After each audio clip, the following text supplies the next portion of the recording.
Бірақтан күтпеген жерден екі алып кристалдардың соқтығысы орын алып, төртеуін төрт жаққа ұшырады. Осының салдарынан гравитация жоғалады. Бірақ әр қайсысы өз орындарын тауып алады. Айдаһар Годзилла мен Конг шраммен пара болып төбелесіп жүргендерінде кенет порталдың оларды сорып жердің бетіне шығармақшы болады. Конг өзінің балтасын жартасқа қадап жылдамдықты азайтпақшы еді, бірақ порталдың сору күші Ева Эльфи болып атты. Бірінші болып жердің бетіне айдаһар шығады, оның артынан Шмар келеді. Шмар өз өмірінде күнді бірінші рет көріп хуйт етіп қалады да, шынжырын алып айдаһарға аспан мұз қатыруын бұйырады. Айдаһар аспанды мұздатып жатты, ал Шмар енді жер бетіне билік етем деп айқайлап жатқанында күтпеген жерден Конг келіп оны бір сігеді, ал айдаһарды Годзилла лазермен атып жібереді. Бұл кезде Шрамның тісі қаланың қақ ортасына барып түсті. Шрам кристалымен айдаһарды шақырып еді, бірақ ол Годзилламен арпалысып жатты. Содан Шрам өзі шабуылын бастағаны сол, Конг оны бір теуіп жатқызып жібереді. Үстіне келіп ұрғаны сол еді, айдаһар Конгтың бетін қайтарады. Айдаһарда атылғаны сол еді, оның бетін Годзилла қайтарады. Бұл кезде кішкентай мұрынбоқ Конгтың жартаста тұрған балтасын көреді. Оны алам деп секіргенде балтамен жердің бетіне шығып кетеді.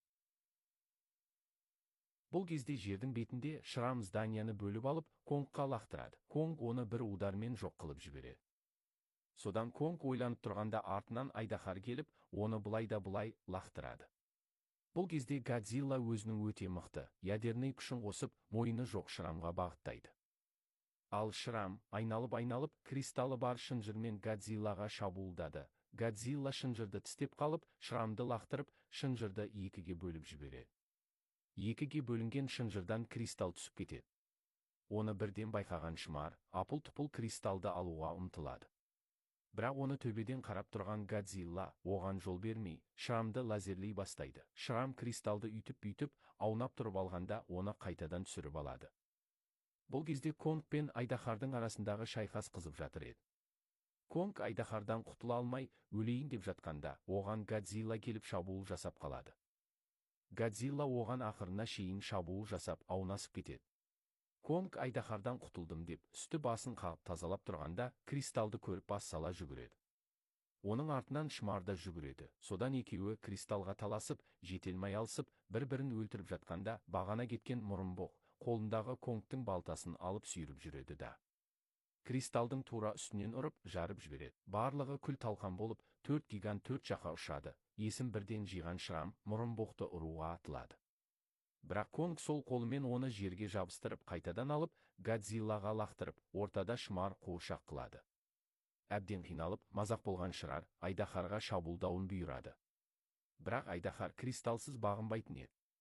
Сөйтіп айдаһар бар күшін жинап, Конгта тұрған Шрамға атқылайды. Сол жерде Шрамды мұз қатырып тастайды. Ашулы Конг оның толықтай мұз басқанына көз жеткізіп секіріп келеді да жерге қадап, оны бөлшектеп тастайды. Ақырында шаңның арасынан иығына балтасын қойған Конг шығады. Годзилла аспанды күлгін светке бояп, жеңіске жетеді.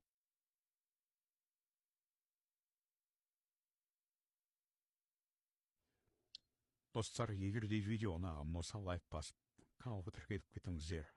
Сосын мен тағы да басқа киноларға осылай істейтін боламын.